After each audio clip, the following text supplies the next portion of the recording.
Summer is here and just about time for another film festival in Maine, one with a unique twist. It's the Maine Outdoor Film Festival, and it lives up to the word outdoor in more than a couple of ways.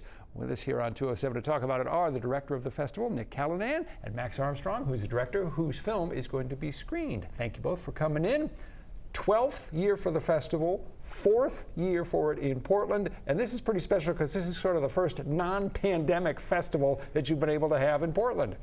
That's right, Rob. Thanks for having us. COVID is still a thing, but we're moving some of our screenings inside, and it's opened up our ability to do a lot of features, which are tougher to program in these 2-hour outdoor short blocks that you have to squeeze in from 8 to curfew outside. When I said that there were two meanings to the word outdoor in Maine Outdoor Film Festival, the films have to do with the outdoors, but also particularly since you moved to Portland, the screenings have been outdoors, which is kind of fun. It gives people a chance to sit down, bring their lawn chairs, and watch a movie outdoors.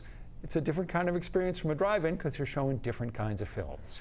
Well, and it's going to be different for our fans this year. We got a new screen. There's a few hundred folks out there who've witnessed me trying to keep the thing from blowing over in the past, which is, it's a different type of entertainment. But no, we did. We invested in a nice big inflatable screen this year. It's got a bigger viewing surface. So we'll be outside at the Eastern Prom, always a fan favorite, and at Gulf of Maine Research too. So outdoor film shown outdoors. Max, you're a director who lives in Portland. Your film Seeds of Change is going to be screened at the Maine Outdoor Film Festival. What does it mean as a filmmaker to have festivals like this where you can get your film in front of a lot of people? It's so important. It's really significant for us. It's really the first place where filmmakers come to exhibit our films and hopefully vie for wider distribution. But it's a great opportunity for us to actually sit there in the audience with people watching our film, get the response, talk to people afterwards. It's really a beautiful experience. And filmgoers love it because they're there because they love movies and movie making, and they enjoy talking to the people who make the movies. Yes. The festival will have roughly how many films this year, Nick? We've got just over 90, but I got to say something quickly about Max's film. We have a screening committee with Moff, and we were watching his film. I think it was like late April, and like as soon as it ended, I'm standing there shaking my fist at the screen. I'm like, this is why we do this. I might have said another word after that too, but it was so exciting. And his film is the first Saturday of the festival at GMRI, and I highly encourage people to check out Seeds of Change. As mentioned, the name of the film is Seeds of Change. What is this movie about? It is about an organic farmer in Maine who sets out to reform the prison food system.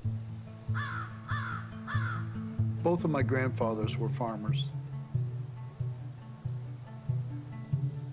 I spent most of my time at my mother's father's farm up in Carroll Plantation, Maine.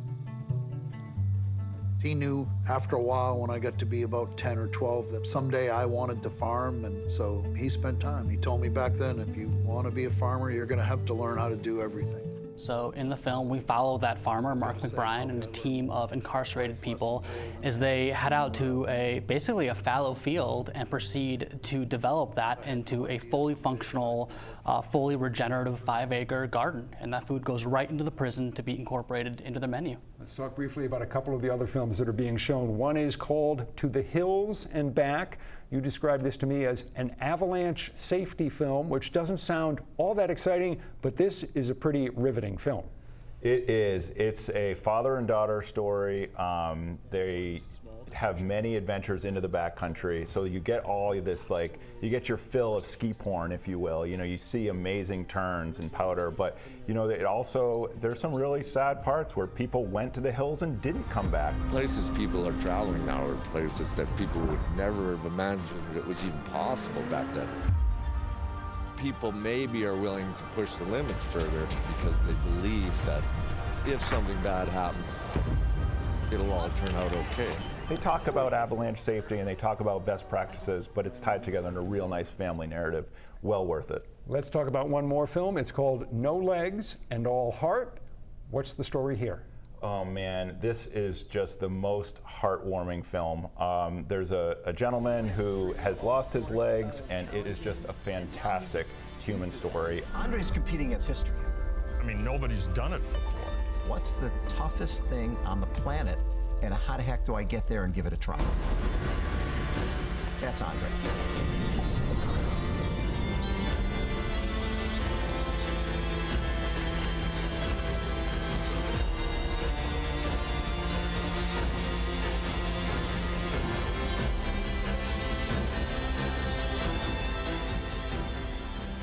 Everyone's going to love that.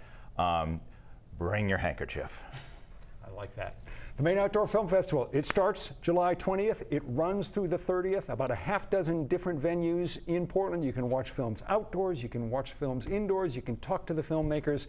We've got your link on our website and app in the 207 section so people can find out lots more about the films and when to see them. Guys, thanks for coming in. Appreciate you being here. Thanks so much. Thank you. Again, the Maine Outdoor Film Festival, more information in the 207 section of our platforms. And stick around, we're going to be back right after this.